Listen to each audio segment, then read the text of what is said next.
Alors, pendant quelques minutes, nous allons avoir une petite discussion de cœur à cœur sur un sujet qui, selon moi, nous concerne tous. Un grand professeur a une fois dit qu'une bonne attitude mentale vaut mieux qu'une capacité mentale. Car votre attitude dit au monde ce que vous attendez de la vie. Et vous recevez exactement ce que vous attendez, ni plus ni moins. Lorsque je vous ai dit, il y a une seconde, que la seule limite au pouvoir de Dieu se trouve en vous, je voulais dire exactement que Dieu ne connaît aucune limite à son pouvoir. Il est toujours Dieu Tout-Puissant. Vous le limitez par votre demande, votre manque de foi, votre attitude envers lui. Et la même chose est vraie pour la vie. Votre attitude dit au monde ce que vous attendez de la vie et vous recevez de la vie exactement ce que vous attendez, ni plus ni moins. Peut-être que la parole de Dieu a mis du doigt sur le secret. Oh, bien sûr, vous le savez. Peut-être que vous ne saviez pas exactement où le trouver dans la parole de Dieu. Mais c'est dans Proverbes chapitre 23, verset 7. Il dit « Car il est comme les pensées de son âme ». En d'autres termes, comme un homme pense, son attitude mentale, telle est cette personne. Une pensée précède un acte. Voulez-vous savoir quelque chose? Tout homme ou femme normale aspire plus vivement à l'amour, à l'amitié chaleureuse, à l'admiration, à la réceptivité humaine de ses semblables qu'à toute autre chose dans la vie. Mais ce que l'homme ne voit pas, c'est que le miracle de recevoir des autres doit commencer à l'intérieur de lui-même. Il doit commencer à l'intérieur de son propre esprit. C'est lui qui, lorsqu'il commence à distribuer de l'amour, donne de l'amour, il reçoit de l'amour en retour. Mais il n'obtiendra jamais de la chaleur, de la gentillesse, de l'amour, jusqu'à ce qu'il commence à le donner, et c'est juste ainsi. Avez-vous déjà remarqué que plus vous montez sur l'échelle humaine, plus les gens sont gentils? C'est juste une question d'attitude. On peut en dire beaucoup sur une personne rien qu'en étudiant son attitude envers les autres, son attitude envers la vie en général, son attitude envers les gens avec qui il travaille. Les gens sont méchants, méfiants, vindicatifs à l'extérieur, seulement lorsqu'ils sont méchants, méfiants, vindicatifs à l'intérieur. C'est ce que la Bible veut dire, car il est comme les pensées de son âme. Et plus une personne est confiante en sa propre valeur en tant que personne, meilleure est son attitude envers les autres et le monde en général. Un homme ne peut pas être méchant dans ses actes et être merveilleux à l'intérieur. Non, non.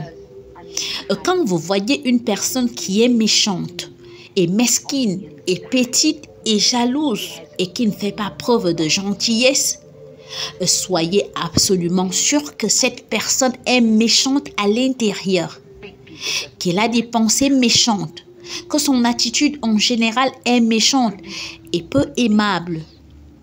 Les grandes personnes vous traitent naturellement bien. Les personnes qui sont bonnes à l'intérieur produisent de bonnes actions. Elles pardonnent. Elles sont généreuses en tout. Elles sont courtoises. Elles sont confiantes. Les personnes confiantes en elles-mêmes sont heureuses avec elles-mêmes. Elles le reflètent. Elles n'ont rien à craindre. Elles négligent la méchanceté des autres parce que d'une certaine manière, elles ne voient pas la méchanceté des autres. Mentalement, elles sont bien. Dans leur propre vie, elles sont bien. Il leur est facile de pardonner. Elles ne sont pas méfiantes parce qu'elles ne sont pas sournoises elles-mêmes. Seules les petites personnes vous traiteront mal. Ce sont des personnes qui n'ont jamais vraiment grandi ou mûri. Quelque chose a étourdi leur croissance intérieure, leur confiance en elles-mêmes. Et puisque vous n'êtes pas heureux à l'intérieur, le bonheur ne rayonnera pas dans votre vie. C'est juste la vérité. Elles n'ont pas confiance en leurs propres capacités et leurs propres valeurs en tant que personnes. Et elles ne peuvent voir le monde qu'à travers leurs propres reflets. Et donc, elles sont petites dans leurs pensées, dans leurs valeurs et en conséquence, leur traitement envers vous est une sorte de punition d'elles-mêmes. Nous ne pouvons aimer les autres que dans la mesure où nous nous aimons nous-mêmes. Observez attentivement la façon dont les autres vous traitent, en particulier les étrangers, tels que les employés de bureau, les vendeurs, les opérateurs d'ascenseurs et les tenanciers de stations-service. Vous pouvez faire une assez bonne évaluation de ce que ces personnes pensent d'elles-mêmes. Ainsi, plus les gens montent dans une entreprise de valeur, plus ils semblent devenir gentils. Leur bonne attitude n'est pas venue comme résultat de leur meilleur emploi. Leur meilleur emploi leur est venu grâce à leur attitude. Quelqu'un me dira, je serais heureux moi aussi si j'avais ce qu'il a. C'est une tendance naturelle à penser que son attitude est le résultat de son succès. Mais ce n'est pas le cas. C'est juste l'inverse. L'inverse est vrai. Chacun de nous attire le genre de vie que nous représentons en tant qu'individu. C'est-à-dire, avant qu'une personne puisse accomplir quelque chose, elle doit devenir le genre de personne à qui cette chose appartiendrait naturellement. Nous devons d'abord être la personne que nous aimerions être avant que les choses que cette personne aurait puissent venir à nous. Cela peut sembler un peu compliqué, mais ce n'est pas le cas, c'est juste ainsi.